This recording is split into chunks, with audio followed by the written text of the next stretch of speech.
আমার খুবই অল্প সময়ের অভিজ্ঞতায় দায়িত্বের অভিজ্ঞতায় যতটুকু বুঝছি এটি আসলে খুবই জটিল একটি বিষয়। এই গণমাধ্যম নিয়ে কাজ করাটা এখানে নানামুখী স্টেক হোল্ডার এবং অনেক পরস্পর বিরোধী পক্ষ রয়েছে, যাদেরকে একই সাথে মিলে হয়তো আমরা যদি কাজ করতে চাই আমাদের হয়তো কাজ করতে হবে এবং ঐক্যমতে আসলে আসতে হবে। তো যখন এখানে ওয়েস্ট বোর্ডের কথা আসে, সম্পাদক মালিকরা তারা কিন্তু ওয়েস্ট বোর্ড নিয়ে এক ধরনের বিরোধিতা করে। আবার সাংবাদিকরা হচ্ছে আপনাদের আলোচনা ওয়েস্ট বোর্ডের কথাগুলো আসতেছে, বা এখানে বিভিন্ন সময় শোনা যায় আসলে হাউসগুলোতে বা ঠিকমতো বেতন আসলে পরিশোধ করা হচ্ছে না। তো সেই জায়গা থেকে যারা মাঠ পর্যায়ে সাংবাদিকরা আছে, এই ধরনের ঘটনা আসলে খুবই কমন আমি মনে করি, যতটুকু আমি বুঝতে পারছি বা শুনতে পারছি। সেক্ষেত্রে এই বেতনের বিষয়টা আসলে সুরাহা হওয়া উচিত, কারণ সাংবাদিকতা আসলে যদি পেশা হয় তাহলে সেখানে এই পেশাদারিত্ব রক্ষা করতে হলে অবশ্যই তাকে সেই মর্যাদাটা আসলে দিতে হবে। এখানে মানে দাসসুলভ আচরণ করার আসলে কোনো সুযোগ নেই। আর দ্বিতীয়ত হচ্ছে আমাদের এখানে সাংবাদিক সংগঠনগুলো রয়েছে, সেই সংগঠনগুলোও সাংবাদিকদের প্রকৃত স্বার্থ রক্ষার জন্য আসলে কাজ করা উচিত। এখানে রাষ্ট্রীয় যে প্রতিষ্ঠানগুলো রয়েছে সরকারি গণমাধ্যম সংশ্লিষ্ট, সেই প্রতিষ্ঠানগুলো নিয়েও কিছু কথা বলা হয়েছে, যে সমস্যাগুলো বলা হয়েছে এবং তার কিছু প্রস্তাবনাও এখানে দেওয়ার চেষ্টা করা হয়েছে। সেগুলো আমরা অবশ্যই বিবেচনা করব এবং আমরা মনে করি যে সাংবাদিকতা যে পেশাদারিত্ব, সেই পেশাদারিত্বর জন্য আমাদের যে এখানে বহুমুখী স্টেক হোল্ডার, সেই বহুমুখী স্টেক হোল্ডারদেরকে নিয়ে আমাদের একটা ঐক্যমতে যেতে হবে আর কি। এবং আমরা দেখেছি যে আমাদের এই আন্দোলন বা এই অভ্যুত্থানে আসলে সাংবাদিকতার কী ভূমিকা ছিল বা তারা কীভাবে কাজ করেছে, এবং সেটাও আসলে গণমাধ্যমের স্টেক হোল্ডারদের জন্য এক একজনের জন্য কাজ করেছেন, যারা সম্পাদক হিসেবে বা হাউসে কাজ করেছেন, মালিকদের এক ধরনের ভূমিকা ছিল।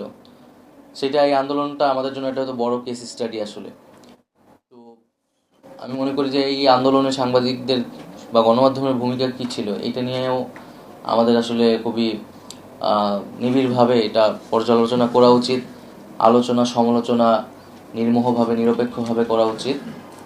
সেই জায়গায় হয়তো অনেক বেশি উঠে আসবে।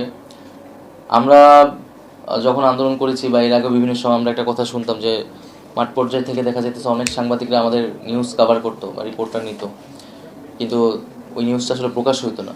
এবং একটা কথা শুনতাম, এটা হাউস পলিসি আছে, যে হাউস এটা ঠিক করে দেয়।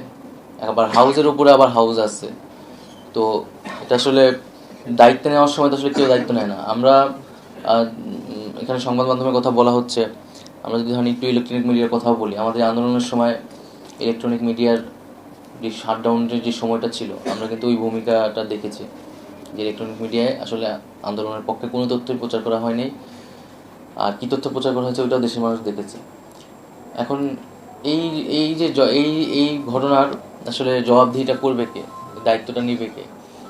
যদি বা দায়িত্বশীল কাউ জিজ্ঞেস করা হলে বলা হবে ডিজিএফআই চাপ দেওয়া হয়েছিল, সরকার থেকে চাপ দেওয়া হয়েছিল। তো কাউকে না কাউকে আসলে দায়িত্বটা নিতে হবে। এবং সরকারের জায়গা থেকে আমরা তো সেই নীতিগত সংস্কারের কথা বলতেছি, কিন্তু একই সাথে সাংবাদিকদের ভিতর থেকেও সেই রেজিস্ট্যান্সটা আসলে প্রয়োজন। আমরা তো 90-এর গণঅভ্যুত্থানে সেই রেজিস্ট্যান্স দেখেছিলাম সাংবাদিকদের মধ্য থেকে, কিন্তু এই অভ্যুত্থানে কিন্তু সেই রেজিস্ট্যান্সটা প্রাতিষ্ঠানিকভাবে আসেনি সাংবাদিকদের পক্ষ থেকে। আমার ক্ষুদ্র জ্ঞানে আমি যতটুকু বুঝেছি ততটুকু বললাম, ভুল হলে আপনারা বিবেচনা করবেন। তো সেই জায়গা থেকে আমরা সামনের দিকে আসলে তাকাতে চাই যে আমাদের সামনের দিনগুলোতে আমাদের কিভাবে সাংবাদিকতাকে আমরা আরও পেশাদারিত্বের একটা জায়গায় নিতে পারি, এবং যাতে আমাদের তরুণরা মেধাবীরা আগ্রহী হয়।